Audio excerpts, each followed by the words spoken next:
Hello everyone नमस्कार जय जगन्नाथ मो ममता स्वागत करुछि आपण माननकु मो चैनल ओडिया घर चलणी को जेमिति कि आपण माने मोर पूर्व ब्लॉग रे देखिथिबे माणवसा गुरुवार पूर्व प्रस्तुति बुधवार दिन केमिति कोन करिथिली मां को आगमन पई। तो चलंतु आज देखिबा ए गुरुवार दिन मु केमिति कोन पूजा कली मो सासुंक सहित। आपण माने मध्ये केमिति कोन कले निहाती भाबे कमेंट रे जणेले बहुत ही खुशी लागिबो। फुल वॉच करिवे निश्चय। भल लागुची जदि लाइक करिवे कमेंट करिवे शेयर करिवे नुआ थिले मो चैनल को सब्सक्राइब करिकि जिवे।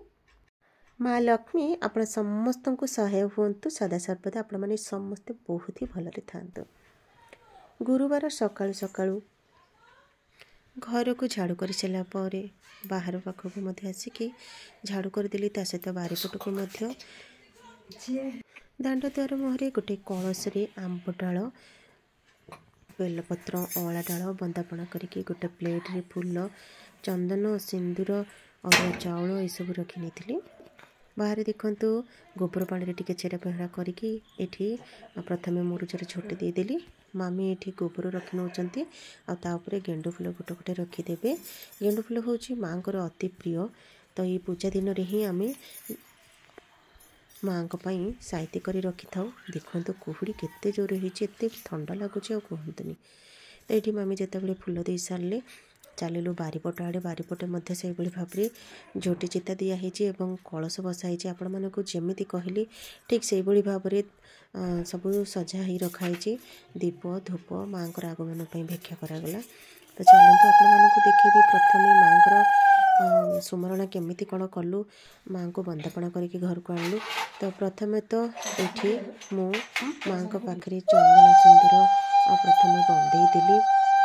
बंदे सारा पर दीप ये बुले नेबी एवं शंख ध्वनि रे माँ को स्वागत कली। माँ सदा सर्वदा समस्त को भलरे रखिता।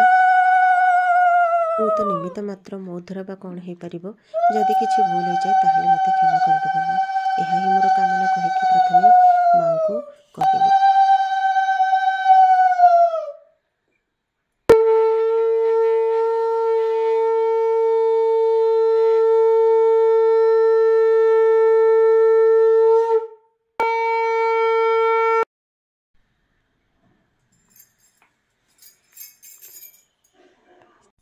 एठी मामी हलदी गुंड को पानी रे भिजेक रखी एवं गोटे बड़ माण रे चिता दिखाई। तो सेठी माँ को मुख तैयारी करने लगी।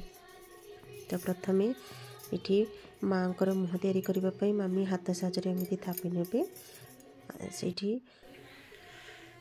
देखु आमर खटुले माण बसी सारे जहाँ जहाँ आवश्यक जमीती फूल दुब बरकोड़ी पत्र अँला डाल आखु कदली मूला ये सब रखी एवं प्रत्येक व्रत पीढ़ी ठार आरंभ करके सबकि 10टी दीप बाल भोग दिखाई धूप दीप ता सहित झुणा माँ को तो झुणा हूँ अति पसंदर।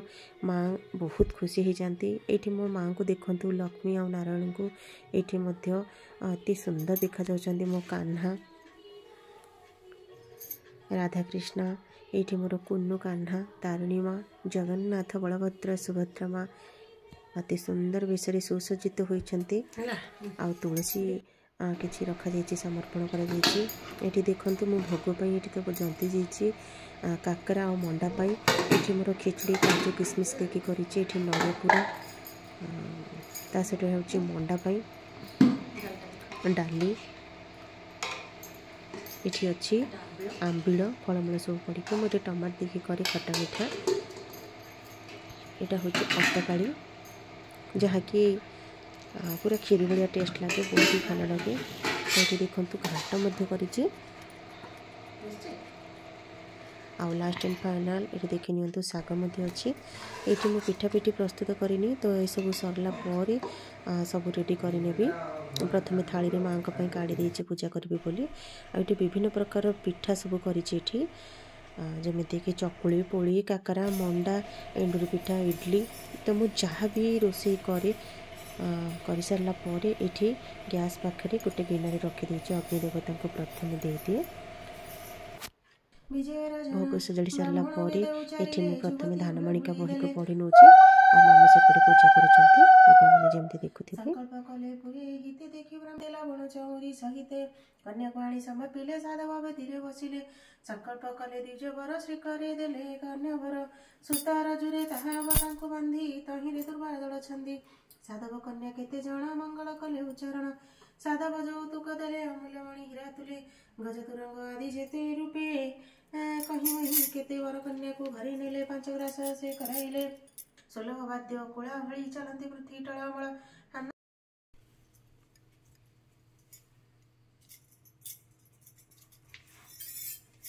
पचारिए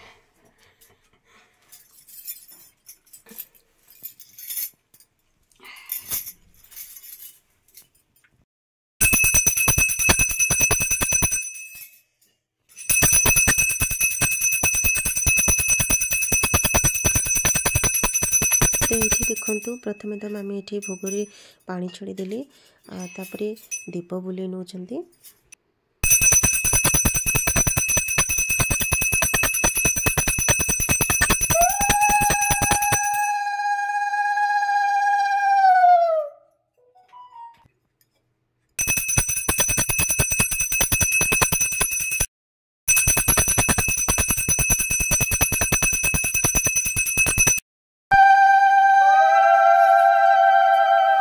माँ लक्ष्मी पाखरे बालभोग संकुड़ी भोग दीप धूप झुणा आरती सब दे सारे पर मामी ये क्षीर चाउल दौरान सहित सब द्वार बंधरे चिता जो करी फूल आ क्षीर चाउल देते आ गडरेज पाखरे तले चोटी देती से तो प्रत्येक रूम द्वार बंधरे गडरेज रे मामी सब जगह टिके फूल आ क्षीर चाउल थोदेवे ये कूमूल भी दिहब तो घरे लक्ष्मी माँ को दिखाई सारापर तापर सब जगह जो छोटी पूजा करता ये गणेश पाखे दिखाई जोड़े चौड़े भी दिहब लक्ष्मी बुद्ध सबुठारु कष्टर समय होची माँ को जेतेबेले उठेबा से समय मन को आसे माँ किसी समय ये बसंतनी केते सुंदर देखा जाउछंती ठाकुर घरर सौंदर्य पूरा वर्धन हो जाउची शेष क्षमा प्रार्थना करिबा माँ मो द्वारा जदि किसी भूल हो जाइए ताहले माँ मते क्षमा करदेव सदा सर्वदा समस्त को घंट गुड़ी रगई था मु पारु पर्यंत तुमर पूजा आराधना करी आ जदि मु समर्थ हो जाए किंबा मो द्वारा किछि भूल हो गले मते तुम पणतरे घोड़ी नब माँ यह ही मु कामना करे रहिली नमस्कार जय माँ लक्ष्मी वीडियोटा केमिति लागिला निहाती भावे कमेंट रे जणेबे।